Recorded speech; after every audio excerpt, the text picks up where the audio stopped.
قررنا نعمل مغامرة حلوة ورحنا هرم ميدوم في بني سويف. هننزل 57 متر. طبعا قابلنا الراجل الجميل ده وبدأ يدينا في التعليمات.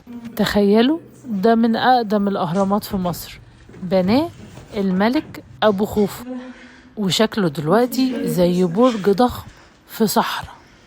طبعا هنا كانت بنتي وصلت قبلي ومنتظراني، والهوا جوه مختلف جدا ولا الخفافيش اللي موجودة على السقف.